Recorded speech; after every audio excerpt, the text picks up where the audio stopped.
On my birthday, my dad sent me a single text: sold your laptop. Your sister needs a new phone. Be grateful.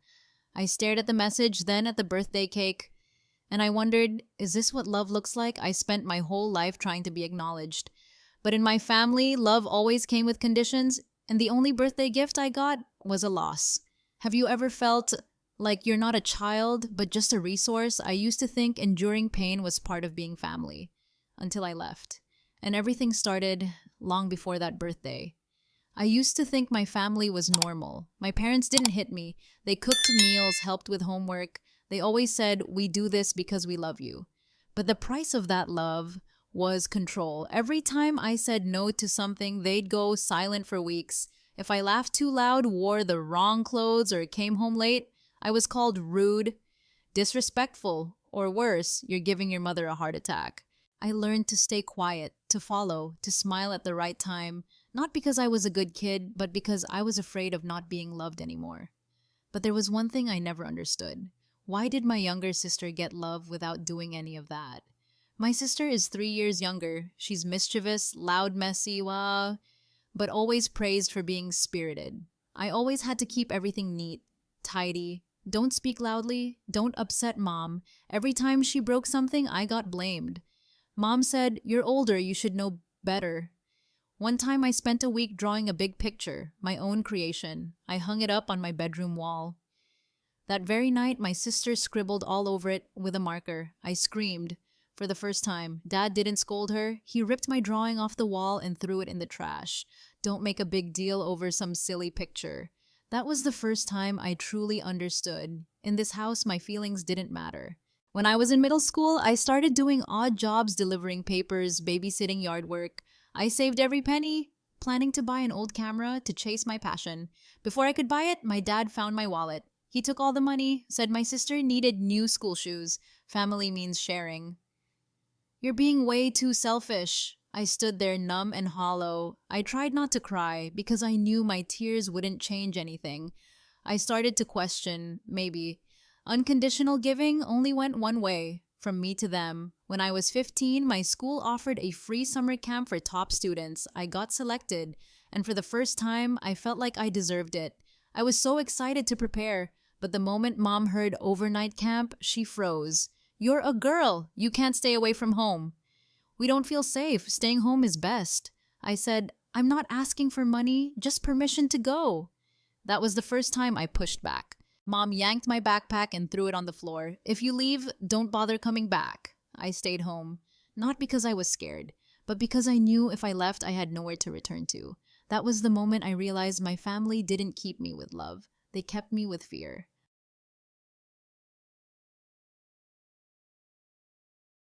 I became the perfect child. Top student, no arguments, no dating, never out late.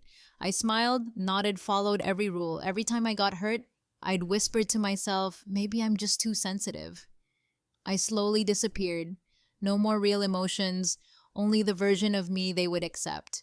One time, I became the top student in the entire state. I thought my parents would be proud. My dad just said, "Now that you got it, make sure you don't fall behind." That was the day I realized no matter how good I am, I'll never be good enough for them. But a new door was waiting. I just hadn't seen it yet. I got into college, in another state. No hugs when I left. Mom just texted, "Don't forget to send money for your sister's phone bill next month." I stepped out the door. For the first time ever, no one checked what time I came home. No one turned off the light while I was reading. The dorm was old. The room was tiny. But I could open the window at 2 a.m. and sing if I wanted. I ate instant noodles for a week, borrowed clothes from friends for work, and I was happy. At that moment, I thought, is this freedom? Am I finally escaping? I didn't know. My family wasn't done with me yet. Not long after, I started getting texts from Mom. At first, they were sweet. "Mom misses you." Then guilt-tripping, "Coming home is your duty as a daughter." Then emotional, "Your sister cries all the time because you don't care." I went home. I cleaned, fixed the wiring, cooked, just like before. I came back as a big sister, not a daughter. When I left again, Dad gave me $20 and said, "For the bus, but remember, don't make Mom worry again." I didn't want to go back to that house, but I didn't want to be called ungrateful either. I didn't know then that the feeling of being out of place in my own home would haunt me for years. By day, I was a college freshman, top grades, good friends, part-time barista. By night, I was the eldest daughter of a faraway family where every message made my chest feel heavy. One time, I was in the middle of a test when mom kept calling. I stopped everything and called back, only to hear, "Why didn't you call to wish your sister a happy birthday?" I apologized, even though I had no idea what I'd done wrong. I started living as two people, one trying to move forward, one held back by an invisible thread called duty. I thought I could balance it, until the day. It was midterm week. I was struggling with economics, about to defend a group project. Suddenly, I got an email from an electronics store. "Thank you for your $730 payment for the iPhone 12 order." I never bought anything. Brooke called home. "Mom, what's this order about?" "Oh, I borrowed your credit card to buy your sister a phone. She needs it for school." "Why didn't you ask me first?" "Why are you making this a big deal? It's not worth it." I hung up, sat frozen in class. The world around me went silent. Not because of the money, but because they didn't see me as a person with the right to choose. I didn't realize it then, but in that exact moment, something inside me broke. That night, I didn't cry. I just lay still, staring at the ceiling. And for the first time, I asked myself if they didn't need me, would I still have any worth? I was always the one helping mom clean the kitchen, tutoring my little sister, working part-time to make money. I didn't know what color I liked, didn't know my favorite food, couldn't remember the last time I saw a movie. I started writing a small list on paper. What do I like? What do I believe in? Do I deserve to be treated with kindness? For the first time, I faced a very strange truth. I might not know who I am, but I knew I didn't want to live the same way anymore.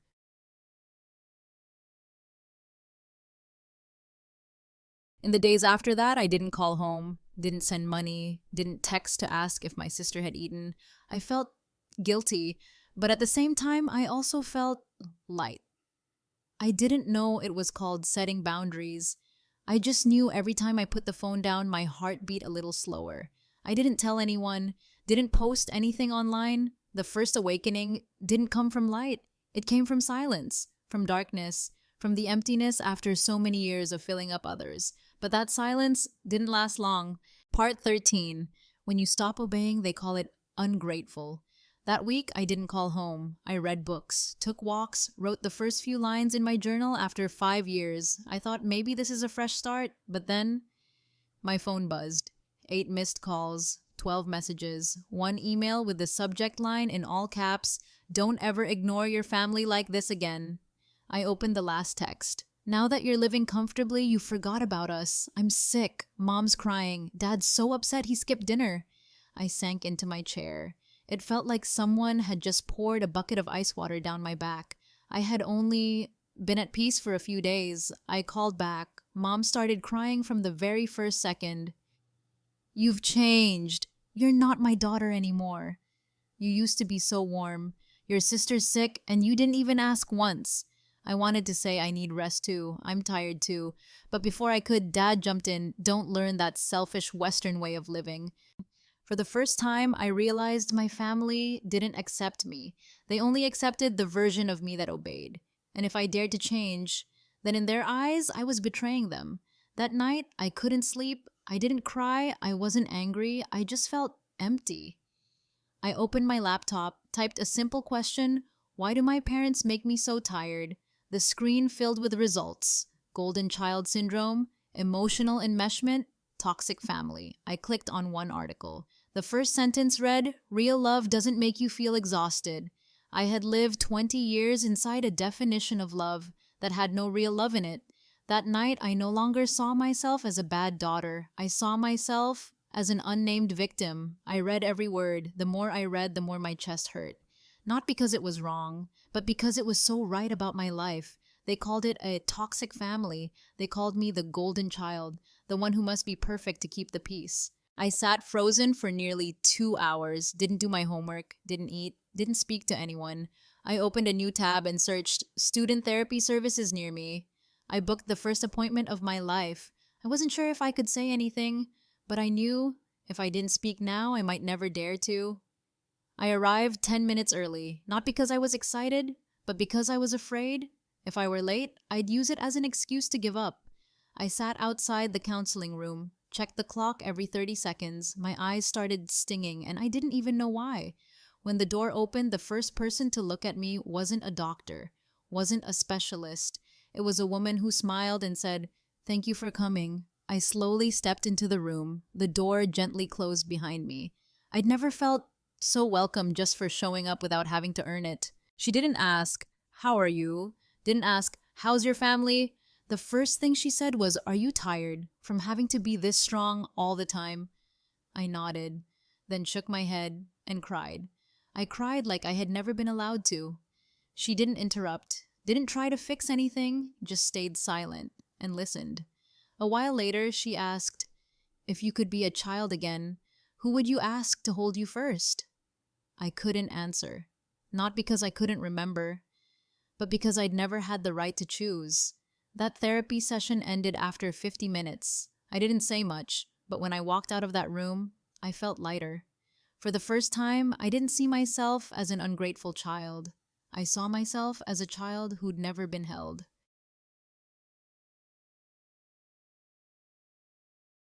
I went home for the weekend because my little sister called and said she missed me. Everyone was still the same, the house was still quiet, but something inside me had changed. While standing in my old bedroom, I saw the wall where I used to tape all my childhood drawings. Now it was blank. A long strip of peeled paint marked the exact spot where my favorite drawing used to be before it was torn down. I heard the therapist's voice in my head again. "If you could be a child again, who would you ask to hold you first?" And I suddenly remembered. Once I stood quietly in the living room while my parents were fighting. I grabbed a pillow, sat in the corner, leaned against it, and fell asleep without knowing when. I never asked anyone to hold me because I knew no one would. I looked at my mom busy as always, then turned and picked up my phone. That night, Mom said, "Your sister has a performance tomorrow. Stay and cheer her on, okay?" I took a deep breath, my hand trembling, and said, "Mom, I'm heading back to school tomorrow. I'm not staying." She paused for a moment and replied, "Okay, it's up to you." But I could hear something crack in her voice. That night, for the first time, I chose not to stay, and I didn't feel like a bad person. I looked at the message, just 12 words, but each one felt like a weight on my chest. I used to send money every month. No one ever asked if I had enough to eat. No one knew last month I had to borrow $50 from a friend to pay tuition. I opened the banking app. My finger hovered over the send button. Then I remembered what the therapist asked me last time. A question that seemed simple: if you loved yourself the way you love your family, what would you do differently? I pulled my hand back. Slowly typed each word. "Mom, I can't send money this month.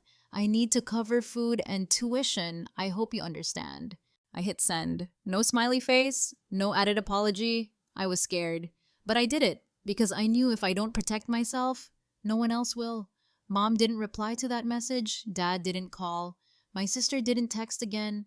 3 days passed before I would have felt guilty, wondering, what did I do wrong? Was I too selfish? But this time, I stayed silent. I didn't check my phone every hour. Didn't need anyone to validate that I'm a good person. I began to feel peace isn't when everyone's happy with you. It's when you stop losing yourself for anyone. I'd never seen them this silent. But strangely, I'd also never felt this steady. And this was only the beginning. Part 21. Mom said, "Your sister cried all night because you've changed." 4 days after I refused to send money, Mom sent me a voice message. Her voice was tired, hoarse, full of disappointment. "You know, your sister cried all night. She said, you used to love me so much. Now you only care about yourself." I sat still, listening to that message over and over. It wasn't loud, but it felt like my heart was being crushed. I remembered the past. Every time she got a bad grade, I was the one to tutor her. For every birthday of hers, I made handmade gifts because we had no money. And now, just because I didn't send money once, I became the one who changed. I know I wasn't wrong, but I still felt guilty. Love shouldn't be a burden, but when it comes from family, it feels heavier than stone. I didn't react right away. I went for a walk. I wrote in my journal. I breathed deeply. Then I typed a message. "Mom, I love my sister, but I also need to be loved. If I don't take care of myself first, I won't be able to take care of anyone else. I didn't apologize, I didn't explain much, because I'm learning to normalize choosing myself in a family where sacrifice is assumed to be right. I'm not sure if mom will understand, but I'm sure of one thing: I don't want to go back to being who I was. I got a partial scholarship. With my part-time job, I had just enough to move out of the dorm and have my own space. The room is small, old floor, shared bathroom, but it's mine. No one asks me, "Why aren't you asleep yet?" No one knocks just to ask, "Where's this month's money?" I play soft music, rid sleep whenever I want. For the first time, I don't feel like I need permission to be at peace. I never knew normal could feel this calm.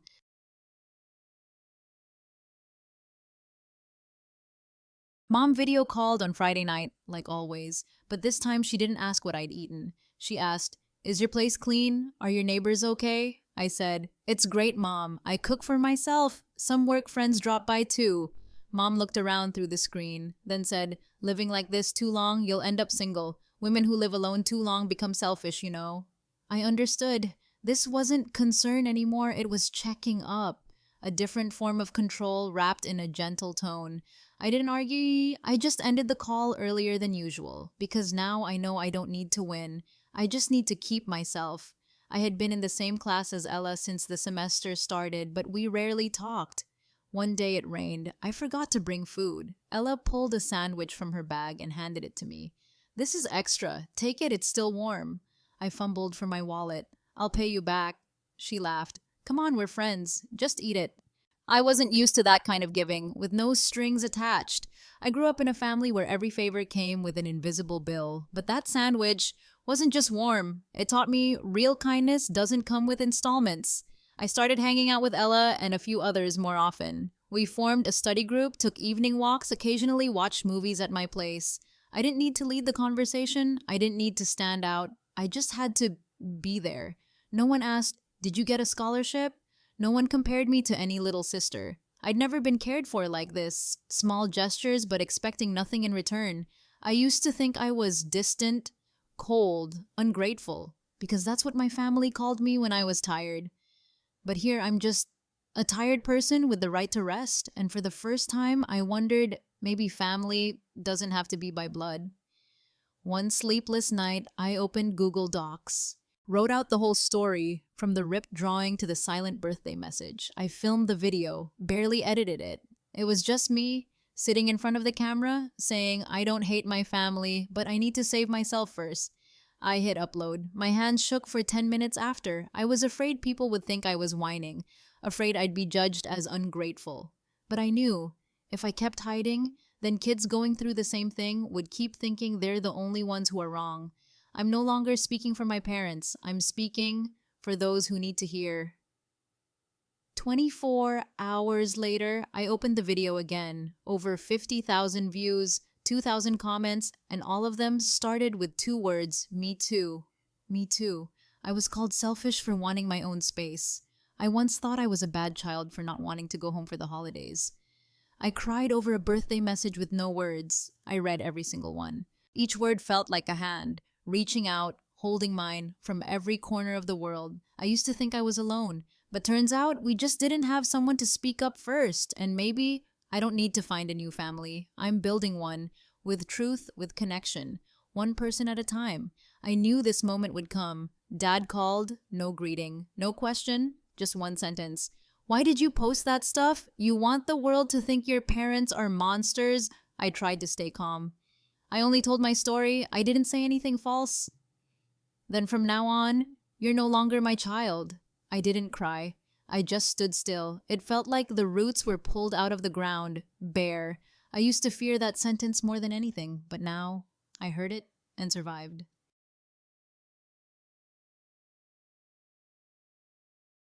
After Dad's call, I thought things were over. But then Mom texted, "You've shamed me. Everyone in the family is asking what's wrong with you. Are you happy now?" Not one word asking how I was living, if I was hurting, if I was tired. I started typing a long reply, to explain, to clarify, to make peace. "I'm sorry you feel hurt, but I won't apologize for telling the truth." I hit send, didn't wait for a reply, then I turned off my phone, went out to buy a milk tea, small sweet, like a reward for my own courage. I just lost my parents socially speaking, but I just found myself in the deepest meaning of being human.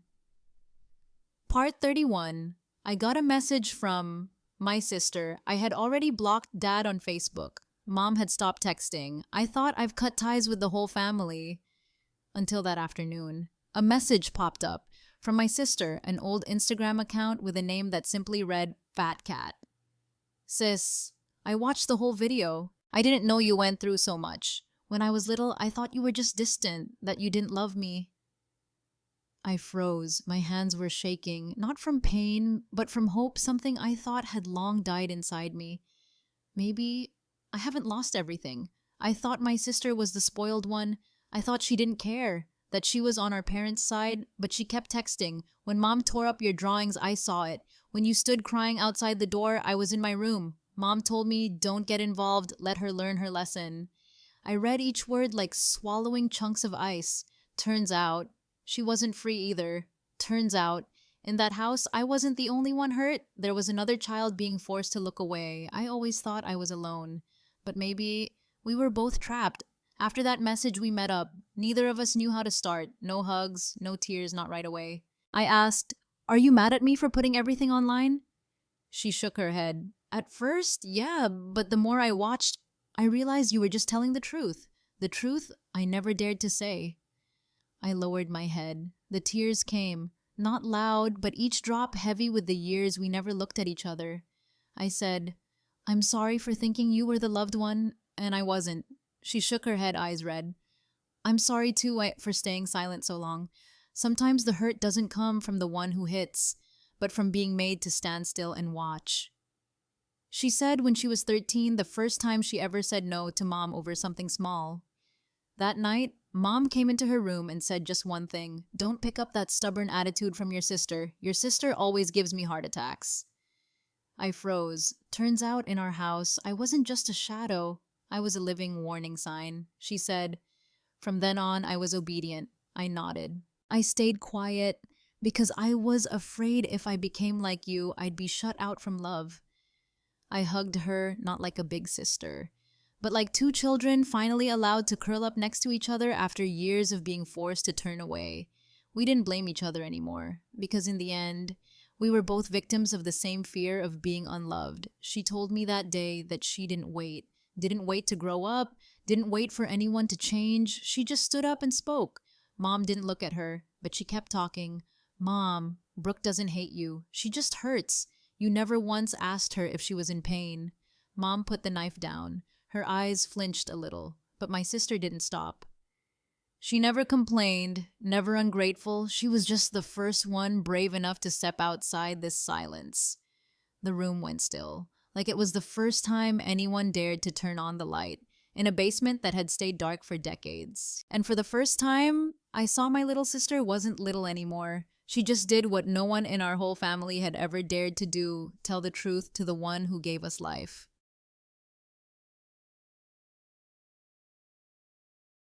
Mom looked at her, long and hard. She said Mom's eyes looked like they were trying to remember something that hadn't been named in a very long time.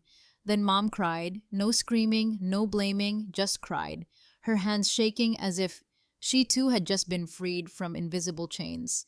My sister didn't forgive her right away. She didn't offer peace. She just said, you can think my sister was wrong, but from now on, I won't side with silence anymore.